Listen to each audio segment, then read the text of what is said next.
Right,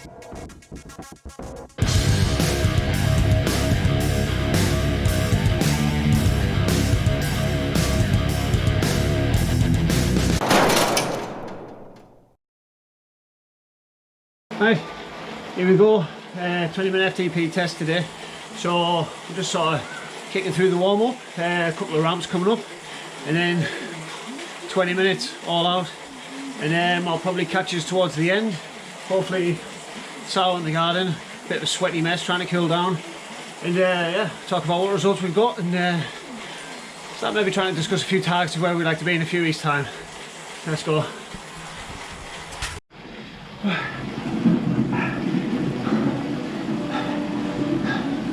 Less than 30 seconds left.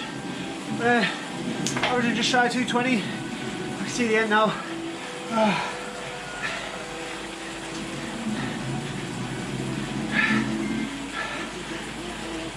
10 seconds.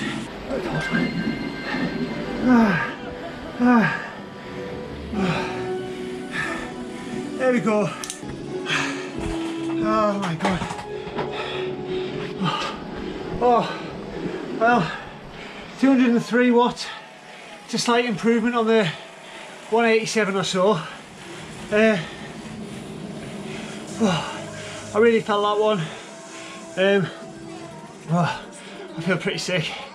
But these 20-minute tests, I find they're a lot more accurate. I mean, like I said in yesterday's video, the ramp test tends to give me an FTP way up above 250. And as you can see from average there, I can't hold 250 for 20 minutes, so I'm not doing it for an hour. But there we go. I'll get outside and try and cool down. So yeah, it's outside now, trying to cool down a little bit more. And yeah, small increase on the FTP from about 187 up to 203. So it doesn't sound like a lot, but the last time I did any sort of power-based training to try and increase that was probably at the start of the Ironman training block. And then obviously as the event got closer, most of the training was just designed to try and build the endurance, longer rides and things, and less power. But obviously now that focus has totally shifted to try and get this sort of 20-minute power a lot higher between now and the Outlaw. But that's today's quick update out the way. That's Tempo Tuesday done, or TT Tuesday, or whatever we called it in the training plan. Millie shouting, Millie going mental for her mother. So yeah, so over the next few weeks, hopefully, we'll probably aim to redo this test in about 6 weeks' time, 6 to 8 weeks' time. I forgot to mention yesterday, the training blocks are basically going to be, I'll find sort of like over the course of a month, 3 weeks, hitting it hard, a week with a bit of reduced volume, or keep the volume the same and reduce the intensity. Seems to work very well for me. So yeah, so we're going to do that sort of 3 weeks on, 1 week easy, just let the body recover a bit, and then we'll see maybe 2 to 3 cycles of those, and a little bit before Outlaw half, we'll redo that FTP test, and we'll get an idea of how much we've improved on this training. If we get 8 or 12 weeks down the line and I haven't improved at all, then everybody knows my training plan's shit, and stop following it at that point, and we'll try something different. And, catch us in another session later in the week. Well, back from a pretty hot and sweaty run. It was really difficult today. With the heat, obviously it's later in the afternoon now, it's probably about 4:30, 4:45. Basically the trick was just trying to keep the heart under control while running in the heat, and earned one of these, so cool us down a little bit anyway.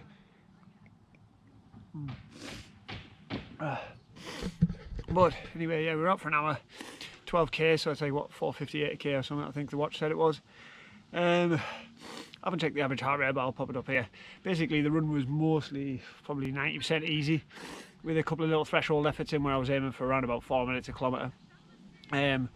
Well, a couple of them were just up and down as I came past the house here towards the end of the run. Some strides at the end, and then the rest of them were just down at the interval on Strava at the bottom, which lets me keep track of them a bit easy. Plus helps top up my local legend one on there, so that's a nice help. But yeah, I think what I've learned from this session tonight and the FTP test. The FTP test, it was 187, was my FTP to start with. It went up to 203, I mentioned probably at the start of the video. But I was expecting a bit more than that, and tonight the legs did feel a bit heavy as well, and I think probably there's still a bit of fatigue in the legs from Bolton. A few people did say it would take a little while to get over that, but I all day today I've been knackered, to be honest. And but yeah, it's nice to get out, enjoy a bit of the sun, and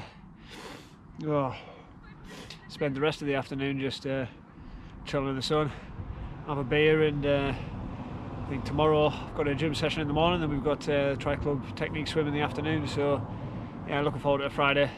Maybe a few more little run repeats, or if I can't do out for the run, because I'm on dad duties tomorrow, we'll jump on the bike and we'll throw in a short sort of microburst interval session or something like that, just to keep everything turning over.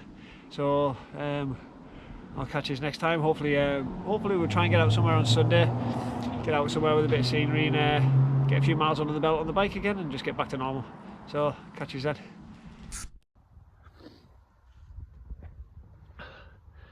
Well, what was going really well is a nice little comfortable blast out ride.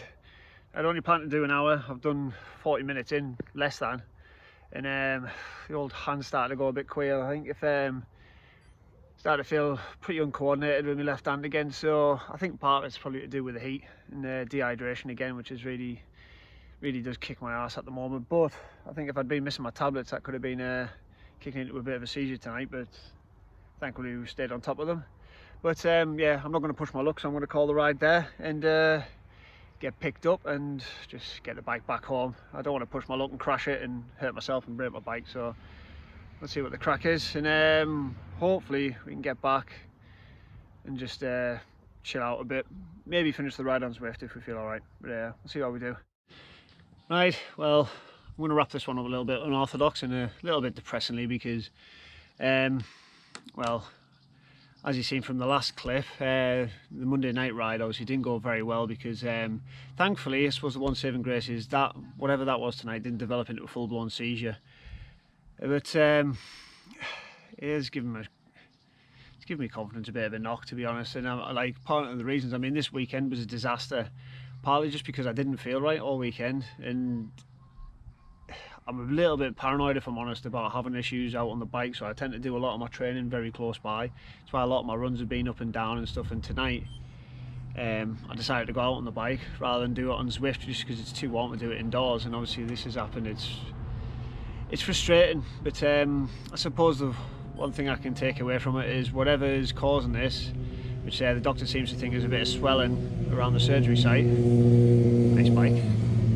Doctor seems to think it's a bit of swelling that's carrying over from the chemo. It must be getting better, because that didn't kick off into anything really bad tonight. But yeah, I could have easily crashed, and it could have been a lot worse. So, but I think it's important to share all the shit as well as the highs of completing things like the Ironman and the good training sessions. But yeah, but I'm going to leave that there for this week. There's always tomorrow, so we listened to the body tonight, we stopped it before we hurt ourselves, and tomorrow we can absolutely smash the high intensity Tuesday session. So yeah, we'll try and get something in tomorrow. Hopefully everything will go well, and we'll be back on the horse and we can crack on. But yeah, I'm going to leave it there. Bit of a disappointing end, but we'll keep going, refocus, go again. Hopefully whatever is causing this upstairs is getting better. It certainly seems like it. And yeah, and then the confidence will come back as the health improves. So I'll catch you later in the week, hopefully with some good sessions. I'm sorry to have left you with pretty much just the crap this week, but yeah, we'll get something good out. I'll catch you later.